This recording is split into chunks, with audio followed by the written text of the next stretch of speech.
नमस्कार मित्रांनो, आज आपण पाहणार आहोत विंडोजमध्ये कसा स्क्रीनशॉट काढायचा आहे आणि कशी स्क्रीन रेकॉर्ड करायची आहे. अगदी सोपं आहे. कमांड शिफ्ट आणि 5 दाबल्यानंतर अशा प्रकारची स्क्रीन आपल्या पुढे येते. जर आपल्याला संपूर्ण स्क्रीनचा स्क्रीनशॉट काढायचा असेल तर कॅप्चर एंटायर स्क्रीन करून कॅप्चर केल्यानंतर लगेचच उजव्या हाताला खाली स्क्रीनशॉट निघतो. पुन्हा आपण त्या विंडोकडे जाऊया. जर आपल्याला फक्त विंडोज त्याचा स्क्रीनशॉट पाहिजे असेल तर ज्यामध्ये मेनू बार येणार नाही अशी फक्त स्क्रीन विंडो पाहिजे असेल तर आपण कॅप्चर सिलेक्टेड विंडो करून त्याचा स्क्रीनशॉट काढू शकतो. जर आपल्याला विंडोवरील फक्त थोड्याच भागाचा जर आपल्याला स्क्रीनशॉट पाहिजे असेल तर आपण तो सिलेक्ट करू शकतो. अशा प्रकारे तुम्ही त्याला हलवू पण शकता. आपण आता या ठिकाणी विठ्ठलाचा स्क्रीनशॉट काढूया. कॅप्चर केल्या फक्त विठ्ठलाचा स्क्रीनशॉट निघालेला आहे.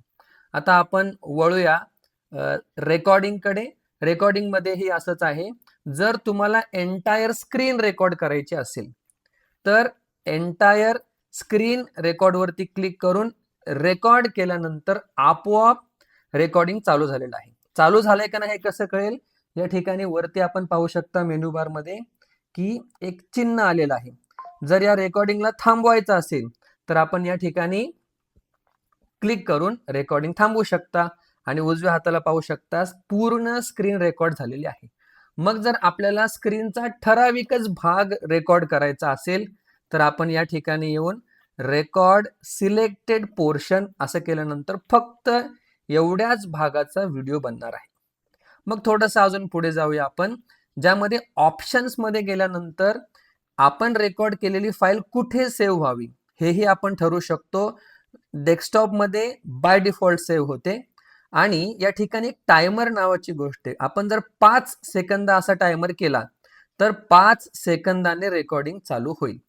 जर आपल्याला फोन निवडायचा असेल, आवाज आपला ऑडिओ साऊंड कुठून जाईल तर आपण मॅकबुक एअर मायक्रोफोन निवडू शकता. सध्या माझा ॲपल आयफोन मधून चाललेला आहे आवाज.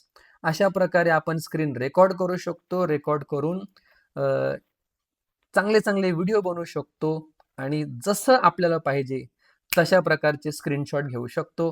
व्हिडिओ आवडला असेल नक्कीच लाईक करा, सबस्क्राईब करा अशाच नवनवीन माहितींसाठी.